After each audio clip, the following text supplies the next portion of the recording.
বাস্তব পর্যায়ে তোমরা দেখতে পাচ্ছ আপেল, কলা, চক, পেন্সিল ইত্যাদির মাধ্যমে বিভিন্ন প্রকার ভগ্নাংশের ধারণা দেব। দেখো এখন আমরা কিভাবে সহজে ভগ্নাংশ ধারণা দিতে পারি, এটা কি দেখো দেখো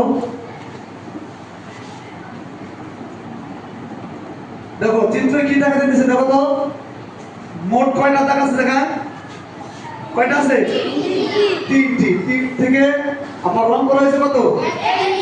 তাহলে আমরা কি বললাম, মোট 3 ভাগের 1 ভাগ রং করা হয়েছে, ঠিক না? এরপরে এটা দেখো তো মোট কয়টা আছে? 4টি। রং করা হয়েছে কতটুকু? 3। তাহলে কি হলো, 4 ভাগের 3 ভাগ গেছে রং করা হয়েছে। এখানে কয়টা ভাগ আছে বলো তো সবাই? 8টি। কয়টা আছে? 8টি। দেখি আমরা, তাহলে 8 মোট আছে কত? 8 আর রং করা হয়েছে কত? 8টি। তাহলে ইত্যাদি এগুলো কি ভগ্নাংশ? তাহলে প্রকৃত ভগ্নাংশের সংখ্যা কি? যে ভগ্নাংশের হর কি, ছোট না বড়? আর লব কি?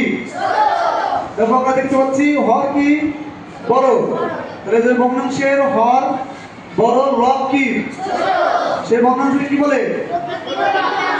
এটা কি সবাই বুঝতে পারছো? এটা কি মনে থাকবে সবার? যে ভগ্নাংশের কি হর বড়, লব কি? আমরা আরেকটি উদাহরণ দেই। দেখো এখানে কি লেখা আছে, সবাই বলো তো। যে ভগ্নাংশের লব হর অপেক্ষা ছোট সেগুলো প্রকৃত ভগ্নাংশ, আর যেগুলো প্রকৃত ভগ্নাংশের মান 1 থেকে কি ছোট। আমরা একটা চিত্র দেখতেছি 4 এর 3, এটা কত আছে? 4 এর 3।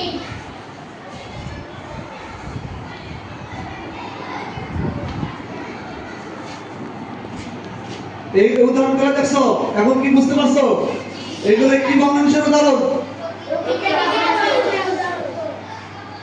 দেখো তো, মাহি, মোমো, এশা, উর্মি 4 জন শিক্ষার্থীর ভিতরে দেখো মাহি খেলো 1 খন্ড, মোমো খেলো কি 1 খন্ড আপেল নাকি, এরপরে এশা খেলো আরেক খন্ড আপেল, উর্মি খেলো কি আরেক খন্ড আপেল, এরপরে মাহি আবার 8 খন্ড খেলো, মোমো আরেক খন্ড, এশা আরেক খন্ড খেলো, উর্মি দেখো এইভাবে এরা কি 1 খন্ড করে আপেল খাই দিয়েছে। দেখি আমরা পরে কি হয়, দেখো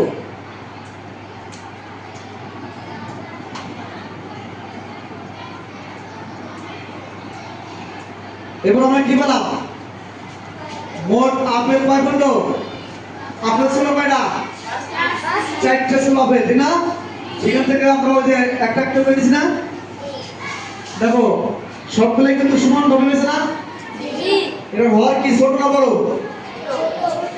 লব কি বড়? তাহলে এটা কি ভগ্নাংশ বলো তো? অবকৃত ভগ্নাংশ, ঠিক আছে? এটা একটি কি ভগ্নাংশ? অবকৃত ভগ্নাংশ। দেখো তোমরা সংখ্যাটা দেখে নাও, যে সব ভগ্নাংশের লব হর অপেক্ষা বড় সেগুলো কি ভগ্নাংশ? ধন্যবাদ। তোমরা কি বুঝতে পারছো? আমরা আরেকটা উদাহরণের মাধ্যমে দেখতেছি, এগুলো কি ভগ্নাংশ? অবকৃত ভগ্নাংশ। এটা কি লেখা দেখো তো, এটা কি চিহ্নিত প্রাচীন? ফাতিহা, জান্নাতুল, তাহিয়া, কাউসার, এটা আমাদের কি তোমাদের কি বন্ধুরা সবাই?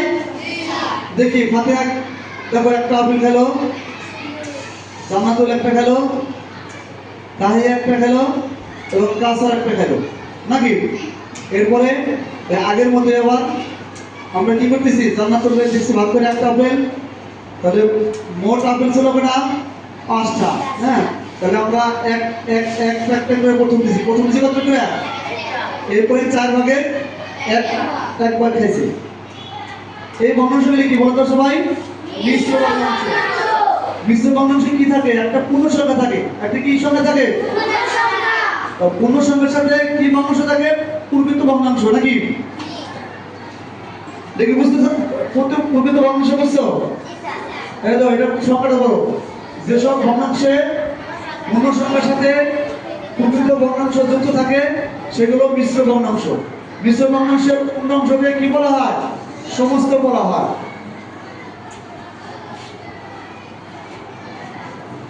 আমরা আরেকটা উদাহরণ দেখি। এগুলো সব কি ভগ্নাংশ? মিশ্র ভগ্নাংশ। এবার আমরা মূল্যায়ন করব।